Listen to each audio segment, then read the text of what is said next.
Every new Star Wars book has a handful of fun facts, Easter eggs, and connections that are too small to talk about in their own videos, and Victory's Price by Alexander Freed is no different.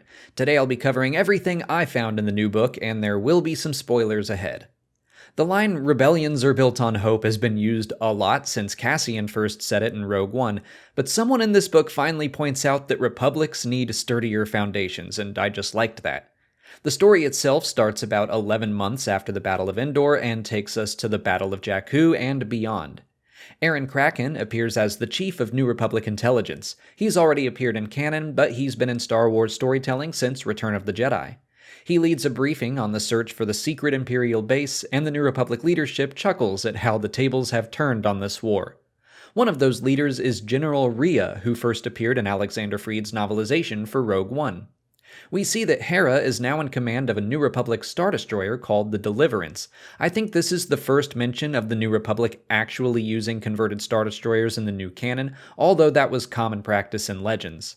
Hera regrets that she was unable to take command of a Starhawk, which was the original plan, but the events of the game Star Wars Squadrons prevented her from doing so.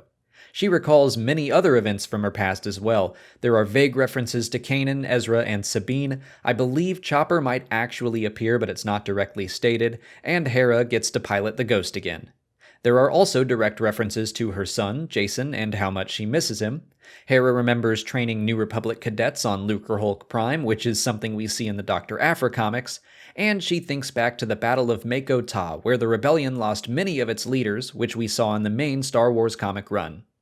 Vanguard Squadron, the stars of Star Wars Squadrons, gets a mention, having been related to Alphabet Squadron since the first book in the trilogy. On the Imperial side of things, Shadow Wing has been tasked with hunting down and destroying Imperial deserters. Warlords are already popping up, which could be a reference to the state of the Empire in The Mandalorian. Multiple characters from Jody Houser's TIE Fighter comic show up, including Commander Bruce, Gila Brebton, and Bansu Ro. They all have decent-sized roles. Their comic was also about hunting down dissident Imperials even before the Battle of Endor. Glory of the Empire is referenced by name. That's the in-universe name for the Imperial March, which can be heard in Star Wars Rebels and Solo: A Star Wars Story. We learn more about the Emperor's red-cloaked messengers. They were connected to a database the Empire kept on all its members, tracking many properties, such as MDC count, which has to stand for midichlorian count. Part of the climax of the book is the Battle of Jakku. Building to that gives us plenty of connections back to other stories like Aftermath: Empire's End. Grand Moff Rand appears and claims that Jakku is a planet that will harden the Empire into something strong enough to win the war. Grand Admiral Sloane is mentioned once or twice, but it's vaguely suggested that she is no longer in charge, which we know thanks to Empire's End, but it doesn't sound like that's news the Empire is sharing with most of its people. A handful of Star Destroyers get name-dropped. Erica mentions one called the Arbiter. That was a Star Destroyer from the Star Wars Adventures Journal in Legends. The Destrier was first mentioned in the Legends reference book, The Essential Guide to Warfare. A Star Destroyer over Coruscant is called the Panaka to honor Moff Panaka, also known as Captain Korsh Panaka from The Phantom Menace.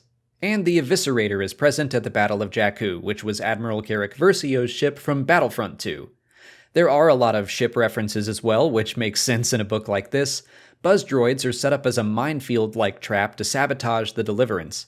We see TIE fighters that have been retrofitted with Clone Wars-era hyperspace rings like Jedi starfighters used to use. We also see a TIE Scout, which was a TIE variant that had a hyperdrive installed. It first appeared in Heir to the Empire in Legends, and showed up in The Rise of Skywalker as the TIE fighter Ben took to Exegol. TIE Strikers show up on Coruscant to take part in a skirmish there, which makes sense because they were primarily created to be used in the atmosphere. On the New Republic side, Erica Quell gets to fly the very first T-70 X-Wing prototype. And finally, it wouldn't be an Alexander Freed novel without a mention of the 61st Mobile Infantry, the subject of his prior novel, Battlefront: Twilight Company.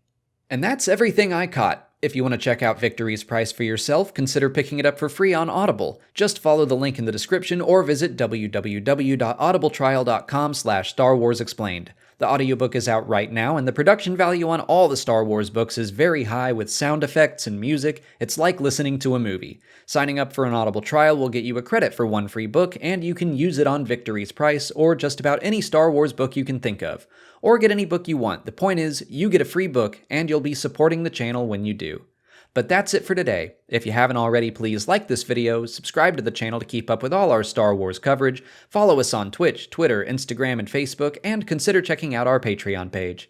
As always, thanks for watching, and may the Force be with you.